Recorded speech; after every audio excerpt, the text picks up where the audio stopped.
ヤッホーみんな息してる。息しかしてない時丸です。今日は何かを作る前に捨てる5つのノイズというテーマで話していきたいと思います。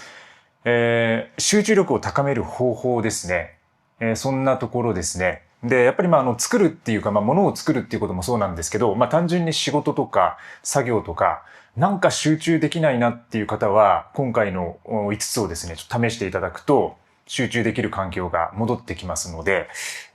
やってみてください。早速いきます。今日はちょっとカンペ見ながら失礼します。まずね、結論から言っておくと、まず一つ目は SNS ですね。で、二つ目は掃除。部屋とデスクの掃除です。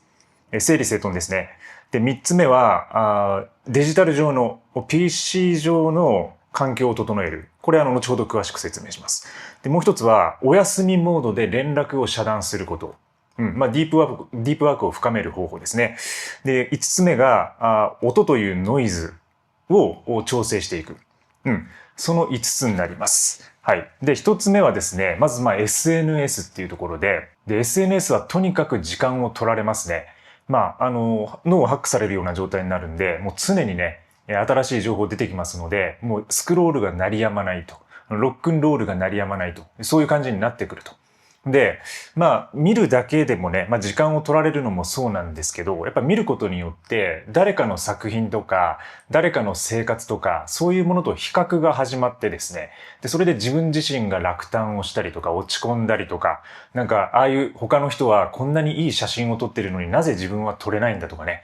そういうところで悩みとか、ストレスも溜まってきます。なので、もう SNS を手放すっていうことが、まず第一に集中を作ることで必要です。で、自分の制作に集中するっていうことなんですけど、僕がやっていることとしては、もうスマートフォンに SNS のアプリを入れていません。はい。で、自分は仕事とか、こういう発信もしてるので、SNS 使ってはいるんですけど、かなり使用を制限していて、で、基本的にはスマホにはアプリは入れないっていう方法をやってます。で、自分がね、作ったものとか、自分の結果を報告するような投稿をするときには、その時にダウンロードをして使う。で、使い終わったらすぐ消す。これをやってます。で、一回一回ダウンロードするのがまず面倒なんで、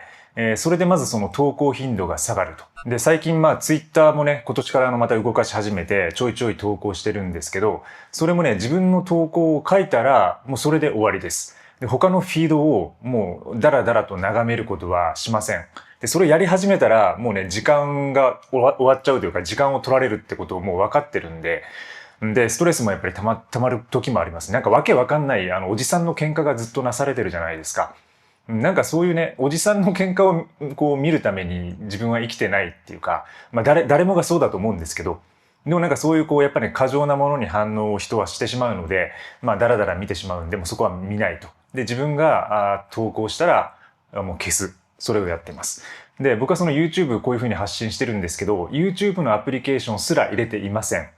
はい。クリエイター側のね、YouTube スタディオっていうものと、あとは普通に YouTube を視聴するアプリがあるんですけど、両方とも入れていません。だから何の通知も来ないし、皆さんのコメントも基本的には、自分が見に行かないと、見れないというふうにしています。で、コメントはまとめてね、時間がある時に目を通させてもらってるんですけど、基本的にその逐一見るみたいなことはやりません。はい。で、もうこれをね、まずやるだけで、本当に集中力が戻ってきます。はい。そんな感じで僕は一つ目、SNS をまず整理していく。そのノイズを排除していく。で、だから完全に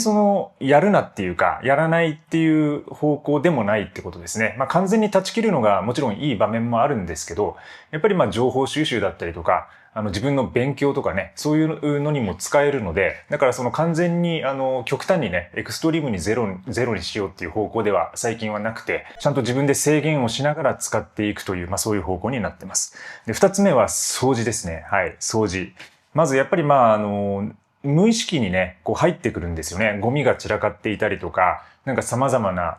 道具がテーブルの上にあったりすると、やっぱりそっちに意識を持っていかれちゃうので、掃除をするっていうのが、集中を作ることに非常に役に立ちます。で、だから僕はね、こういうふうに、机の上をですね、ザザッと、何か作業するときはまず片付けて、で、部屋もですね、こんな感じにささっと、お掃除をします。でも本当に簡単なものにしています。空拭きをして、その後に水拭きをするっていう、もうそれくらいなんですけど、掃除をして取り掛かるようにしています。で、この掃除がですね、もう一つ、集中力に役に立つのは、一つのスイッチとして働くからですね。掃除をするだけで机の上がクリーンになるので、それで、はかどるっていうのはもちろんあるんですけど、その掃除をするってことが一つの区切りになって、生活ってもうずっと連続していると思うんですけど、そんな中で掃除をしてさあやるぞと、その自分のね、気持ちの切り替えとして使うこともできます。で、最初はね、なかなかその切り替えることができないんですけど、そのように毎回ね、掃除をして仕事に取り掛かる。掃除をして何か物を作る。作業をするっていう風な流れを決めることによって、掃除をするだけで自分の頭の中でスイッチが入って自動的に。で、よし、書くぞと。よし、作るぞっていうモードになることができます。だから掃除をまずするってことはそういう意味でも大事ですね。何よりやっぱり気分がいいですね。本当に物をなくして必要なものだけにして、だから手書きでね、その絵とか、描いている人とか、あとはその音楽作ってるような人たちは、その楽器だけに集中する環境を作るとかね、そういうことがやっぱりおすすめ、大事になってきます。はい。三つ目は、PC 上の作業環境を整えるってことなんですけど、まず僕がやることはですね、基本的にシングルスクリーン、シングルタスクということを念頭に置いています。いつも。これは常に。で、これどういうことかというと、実際にね、画面ちょっと見たいと思うんですけど、こういうふうに自分が使うアプリケーションだけを表示させて、シングルの画面で、しかも全画面表示にして、なるべく周りのノイズを消してそこに集中するということです。だから僕は基本的にもう今 PC1 台しか使っていなくて、で他のね、サブのディスプレイを使わないっていうことにしてるんですけど、だからつまり作業スペースを広く取った方がもちろんやりやすい作業ってあると思うんですよね。だからそのエンジニアの方とかデザイナーの方とかはダブルスクリーンとかトリプルスクリーンみたいなもので作業環境を確保する人が多分多いと思うんですけど、僕はあえてシングルにしていて、で14インチの MacBook の画面の中で全てをやるようにしています。でそうすることによってもうそこしかないので、その画面に集中できるんですよね。やっぱり画面がたくさんあると意識が分散して自分の集中力が落ちると、そういうことにもなりますので、自分はシングルの方がやりやすいなと思っています。で、そのように作業環境を一つにしておくと、それをそのまま外に持ち出して、外で作業するときも同じ環境で仕事ができるので、スムースに取り掛かることができます。だからそういう意味でもシングルスクリーンで行うと。で、一つのスクリーンの中にはもう一つのアプリケーションしか置かない。そして全画面にして集中力を高めるという工夫をしています。で、他にはタブを閉じるね。これがなんか大事ですね。やっぱりブラウザ、いろんなブラウザを多分皆さん使ってると思うんですけど、気づかぬうちにね、タブがたくさんね、出てくると。でもどこに何のページがあって、どれを押したらどこに行くかわかんないみたいな、そういうもう、タブ自体が、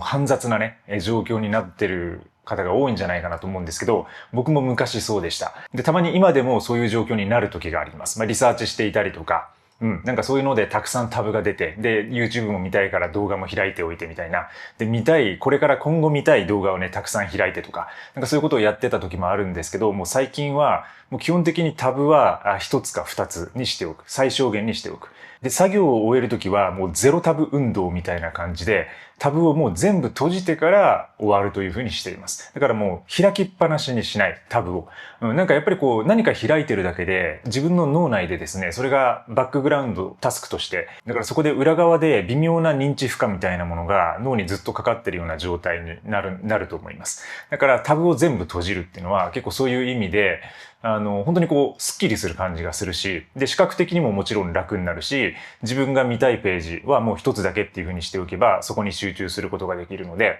一つの物事とか作業に集中しやすくなります。はい、四つ目は、お休みモードで連絡を遮断する。これ英語のモードだと Do not disturb っていうね、モードになってると思うんですけど、それを活用するっていうことですね。で、僕はだいたい最近は夜中の10時から朝の9時半までですね、その時間帯をもう Do Not Disturb モードにしていて、で、寝る前は基本的にスマホを触らないようにしてると。で、朝起きて、最初にそのディープワークを一番ね、自分にとって大事な仕事をするようにしてるんですけど、最近はちょっと新しい本の執筆に取り掛かっているんですけど、それを毎朝やるために、9時半までは基本的に自分一人で集中するような時間を作っていて、全くその通知が来ないような状況にしていると。やっぱりその小さい通知だったりとかそのバッジみたいなものがなんかこう連絡来てるなっていう意識につながって、で、そこで見てしまって、で、なんかやっぱりその人からね、お願いされたりとかこういう依頼が来ていたりとか、それに応えなきゃいけないみたいなところで、そっちに意識が引っ張られるんですよね。だからもうそこを見ずにね、全く見ずにもう自分がやりたい仕事にもういきなり取り掛かるっていうのが、一番いいと思っています。で、なるべくその時間までは集中するようにして、で、時間が終わったらそこから徐々に対応を始めていくっていうふうにしています。これやるだけで本当にね、集中できますね。で、しかもやっぱりそのスマートフォンで時間を設定することができるので、自分自身のライフスタイルとか自分の時間の使い方に合わせて時間を設定してですね、寝る前の何時から自分が起きてから集中が終わるまでの時間を設定しておくと。で、これでかなり集中、まとまった時間を取ることができるし、しかも睡眠の質もね、上がります。はい。やっぱりその人とのコミュニケーションを寝る前に行うっていうのは、どうしてもその脳を冴えさせてしまう、覚醒させてしまうような効果があるので、なるべくもう寝る前の1時間とか2時間前ぐらいからは、あまりコミュニケーションを過剰に取らない方がいいと。今その簡単に取りやすいですからね。だから一緒にその住んでるパートナーとか、なんかそういう人たちとね、話すって、ゆっくり話すっていうのはいいと思うんですけど、でもやっぱりその、今あまりにも、連絡がネットで簡単に取れすぎるので、そこを過剰にやらない。で、それが睡眠の質の向上にもつながって、で、かつそれがやっぱり翌日のパフォーマンスに効いてきます。はい、確実に。だから4つ目はお休みモードをうまく使うってことですね。はい。で、5つ目は、音という実質的なノイズを減らす。これです。で、やっぱり音っていうのは、ノイズってそもそもね、その音楽的なところで語られることが多いですよね。ノイズっていうジャンルの音楽もあったりするんですけど、本当にこのノイジーな、うるさいそのギターの音楽だったり、電子音楽だったり、そういうものですよね。で、自分が集中できる環境を見極めるっていうところも大事なんですけど、だから完全にその遮断してしまった方がいいのか、ちょっと開いた方がいいのかっていうのは、これ本当に人によっても違っていて、で、作業によっても異なると思います。で、僕自身は、部屋の中をまず静かに保つっていうことをね、工夫していますね。で、本当に集中したい時なんかは、その換気扇の音とかやっぱりうるさかったりする時があるので、そういうのを切るとか、あとはそこをドアで遮断するとか、窓を閉めるとか、それだけでも部屋は静かになるので、なるべく静かな環境を作る工夫をするっていうことです。で、あとよく使うのが、やっぱりノイズキャンセリングのイヤフォンですね。AirPods を使ってるんですけど、これはもう自分には欠かせないアイテムになっています。それに慣れすぎるのもちょっと危ないので、普段はもう何もなしで最近は作業するようにしていて、で、どうしてもなんかちょっと気分変えたいなとか、集中力をもうちょっと高めたいなみたいな時に、あとちょっと外がうるさいなとかね、なんかそういう時につけるようにしています。で、あとはそのカフェとかね、外で作業するときなんかは特に役に立ちますね。どうしてもその人の話し声とか、そのカフェ特有のカフェミュージックみたいなものがかかっているお店が多いので、それをね、遮断すると。で、その完全に遮断するわけじゃなくて、なんかその周りの環境音とかノイズが逆にその集中力を高めてくれるっていうこともこれ実はあるんですよ。で、これ結構不思議なことで、体験されてる方も多いと思うんですけど、なんとなくそのカフェって、周りごちゃごちゃうるさいけど、自分はなんか一人の空間で集中できるなっていうことはありませんかね。なんかそういう感じで、やっぱりこう、ざわざわしてるんだけど、それが一つの BGM みたいなものになって、で、それが逆にその集中力を高めるっていうことにもなります。だから、なんかそこをね、完全に切るかオープンにするかは、人の好みとか、そのやってる作業によっても変わるとは思うんですけど、そこで自分が、集中しやすい環境を、確かめていくっていうのかな。テストしていって、それで見極めていくみたいなところが、大事になるかなと思います。だから逆にその環境音を味方につけるっていう言い方もね、できるかもしれません。例えばその山の中とかね、静かなとこだと本当にその葉っぱがかすれる音とか、風の音とか鳥の声とか、なんかそういう自然の BGM がすごく心地よく感じられたりもしますし、で、そういうカフェとかのね、街中にはなんか街中のその雑踏の良さみたいなものもあるので、なんかそういうところを味方につけるっていう感じ。で、あと音楽もね、僕たまに聞くこともあるんですけど、基本的にはもうテクノミュージックばっかり、テクノとかハウスの音楽が好きなんで、なんかそういうのをね、ひたすら聞いて、なんか作業、特にその単純作業みたいなものをやるときは、なんかそういうちょっとね、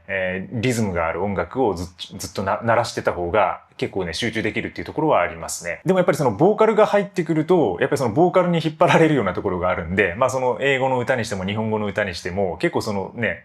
人のなんか声を聞きながら文章を書くみたいなものは結構ね、自分は難しいので、それはもうなるべく、ほとんどやらないですね。ボーカルを聞くときは、なんかちゃんと音楽を聴くために聴くみたいな感じにしておいて、あとは、本当にそういう楽なね、音楽。エレクトロというか、電子音楽みたいなものを聴いて作業したりしています。はい、ということで、今日は作る前に捨てる5つのノイズというテーマで話してきました。1つ目は SNS。2つ目は、掃除、そして環境の整理。そして3つ目は、デジタル上の環境を整える。タブを閉じたり、シングルスクリーン、シングルアプリケーション。3つ目はお休みモードで連絡を遮断していく。5つ目は音というノイズを減らす。あるいは環境音を味方につける。はい、そんな感じです。はい、皆さんもできるところから実践してみてください。このような話の深掘りは最近はコアメンバーシップで書いています。で、サブスタックのね、無料のニュースレターもいつも概要欄に貼っていて紹介してるんですけど、そちらも今かなり登録してくださる方増えていて、で、そちらは無料で購読できるので、毎週自分が書いた記事が1本届きます。で、それのさらに深掘りをコアのジャーナルで書いているって感じなので、定員500名でやってるので、興味がある方はそちらもチェックしてみてください。チャンネル登録もぜひよろしくお願いいたします。今日も最後までご視聴いただきありがとうございます。それではまた次回の放送で。バイバイ。